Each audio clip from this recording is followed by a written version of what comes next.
¿Qué es la conciencia?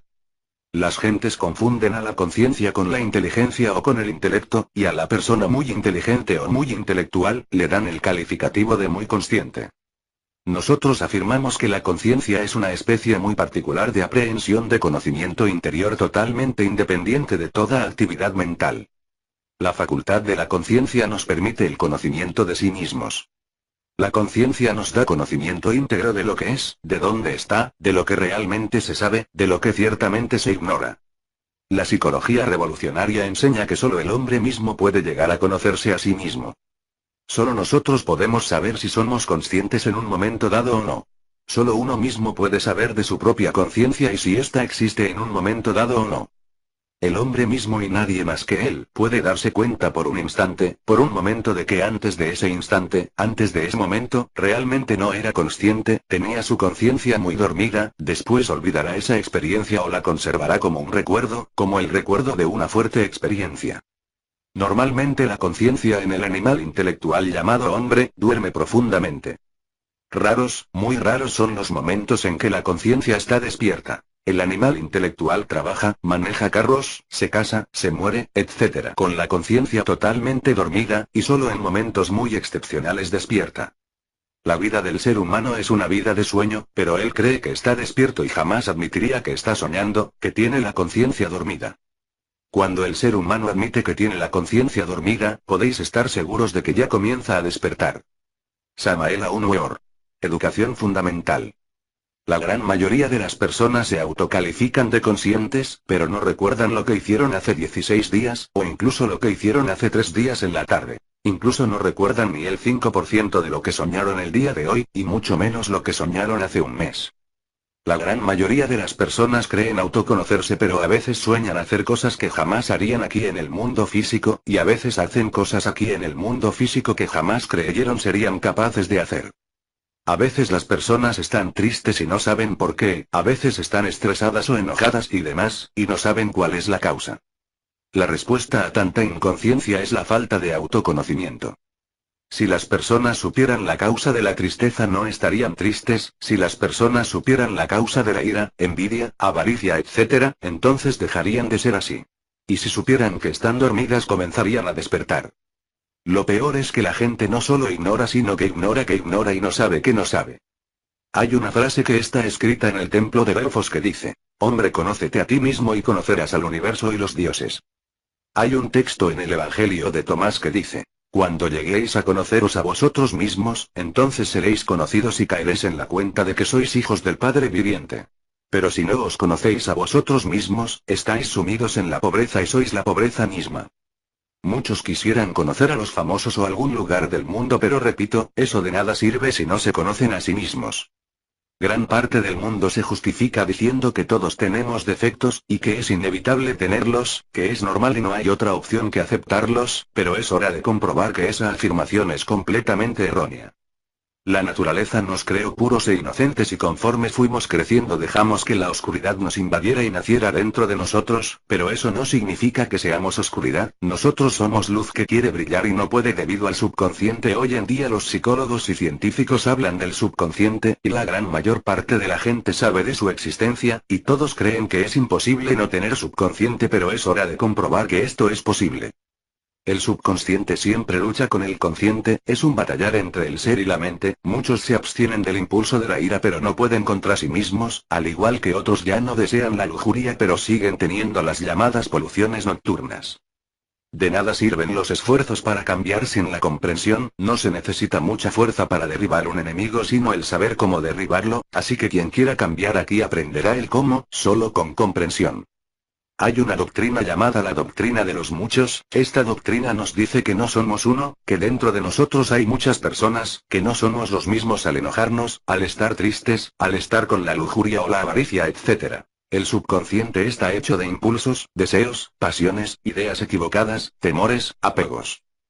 El subconsciente se divide en yoes y cada yo tiene su mente propia, y sus ideas, y criterio propio. Lo que a un yo le gusta a otro yo le disgusta. El yo que hoy jura fidelidad ante el hada de la gnosis, es desplazado más tarde por otro yo que odia la gnosis. El yo que hoy jura amor eterno a una mujer, es reemplazado más tarde por el otro yo que nada tiene que ver ni con la mujer ni con el juramento. Demos ejemplos sobre los yoes para comprenderlos. El yo de la ira, de la lujuria, de la envidia, del miedo, etc.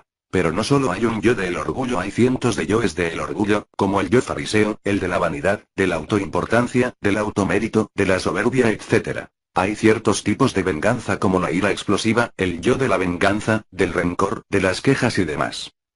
También hay yoes buenos, el venerable doctor maestro Samael Aun Weor enseña esta frase. El agua es buena, sin ella no podemos vivir, pero si está inundando tu casa entonces ya no es buena, el fuego es bueno, ilumina y calienta, pero si te quema ya no lo es.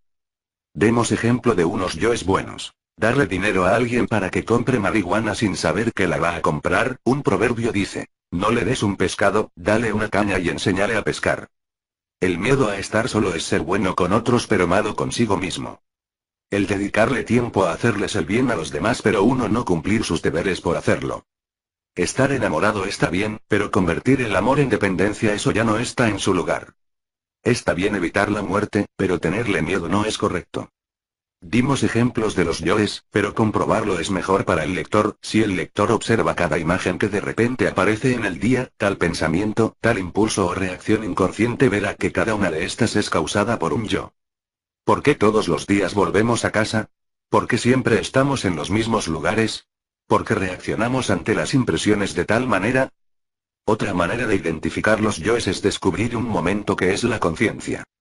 Simplemente es intentar vaciar la mente de todo pensamiento, y ver un momento, un punto de cualquier lugar. No pienses que no estás pensando en nada, solo respira mientras sientes los latidos del corazón pero sin dejar de ver ese punto. En ese momento que la mente queda vacía te das cuenta de que tienes sombra, de que hay cielo, de todos los sonidos que hay en ese momento, de todo lo que está pasando. Así tiene que ser siempre, pero como la mente no descansa, conducimos los autos mecánicamente y hay accidentes, caminamos mecánicamente y pisamos cosas desagradables, comemos mecánicamente y nos mordemos la lengua, etc. Si fuéramos conscientes aquí es obvio que en las horas del sueño también, pero lamentablemente estamos dormidos aquí y ahora. Dormimos despiertos entre las fantasías, entre el pasado y el futuro, en vez de vivir la vida. No importa el pasado o el futuro, lo único que importa es el presente y la vida se hizo para vivirla, no para pensar en otras cosas mientras el subconsciente la vive. Cualquier cosa que hagas mecánicamente, que te haga olvidarte de ti mismo, que haga que pierdas la conciencia, que dañe a otros o a ti es un yo. Está claro que no somos uno. El que no crea lo de los yo es que se divida en observador y observado, así verá todas las cosas que hace inconscientemente, muchas cosas que no sabía que tenía dentro. Muchos que he conocido juzgan la doctrina del yo pluralizado, pero algunos intentan acabar uno por curiosidad y se unen a la gnosis, pues en sí acabar un yo es tan sencillo como decir, ya no quiero ser así. Otros puntos importantes a saber son los siguientes. Número 1. El maestro de maestros dijo, quien quiera venir en pos de mí niéguese a sí mismo, tome su madero y sígame. Se refería a negar al yo, o al ego. Todos los grandes iluminados y los hombres verdaderos como Buda, Jesús, Hermes, Quetzalcóatl, etc. sabían de esto y además de haber acabado su subconsciente le enseñaban a las personas el cómo hacerlo, además les enseñaban a las personas a encontrar a la divinidad dentro de sí, acabando con su obscuridad. Quien se acepte tal cual es, no puede retornar a la divinidad. Número 2. La cosa más hermosa que tiene el ser humano es la conciencia y solo tenemos 3% o menos, y lo demás se encuentra embotellado en los yoes, eso es muy tonto. Número 3. Si un doctor va a extirpar un tumor canceroso, necesita primero conocerlo. Si un hombre quiere disolver el yo, necesita estudiarlo, hacerse consciente de él, conocerlo en los 49 departamentos subconscientes. Número 4. El gran maestro Ouspensky dijo, la primera impresión que me produjo el esfuerzo, por ser consciente de mi ser, por ser consciente de mí mismo como yo, de decirme a mí mismo, yo estoy caminando, yo estoy haciendo y de tratar de mantener vivo este yo, de sentirlo dentro de mí, fue lo siguiente. El pensamiento quedaba como dormido, cuando yo hacía al yo, no podía pensar ni hablar, hasta disminuía la intensidad de las sensaciones. Además uno podía mantenerse en semejante estado, solo por un tiempo muy breve. Número 5. En todas las religiones antiguas se estudia la muerte del yo. Jesús les enseñaba a sus discípulos el autoconocimiento y los 7 demonios que le sacó a María Magdalena representan los 7 pecados capitales. En la cultura egipcia Set es el ego y los demonios rojos de Set cada yo. En la India Mara es el guardián del umbral o demonio de la mente y los yo es su ejército. Los mayas no sacrificaba gente sino que sacrificaba sus yoes. El dios de la guerra no era más que el de la guerra psicológica. Número 6. Las personas que con psicosis o esquizofrenia escuchan estas voces pero se abstienen a ellas porque no quieren ser malos y lo demás llegaron a ser uno con la voz. Una virtud no consiste en abstenerse, no en no desear, y es hora de crear virtudes. No quiero ofender a nadie, pero de nada sirve confesarse toda la vida, si se siguen cometiendo los mismos errores o pecados. Es hora de cambiar, y de conocernos a nosotros mismos, porque lo que somos es lo único que tenemos, no somos nuestros bienes materiales, nuestros defectos, el dinero que hay en nuestra billetera, nuestros talentos y mucho menos nuestra apariencia. Nada de lo que puedas decir que es tuyo eres tú. Entonces, ¿quién eres tú? Sigan al tanto de las conferencias, en las siguientes será cómo acabar un yo, la ciencia de la meditación y sus ventajas, el desdoblamiento astral, cómo volver a la divinidad, las facultades superiores de la mente y muchos más temas útiles para la vida. Las conferencias están por orden en una lista de reproducción del canal. Espero y sus objetivos se cumplan. Paz inverencial.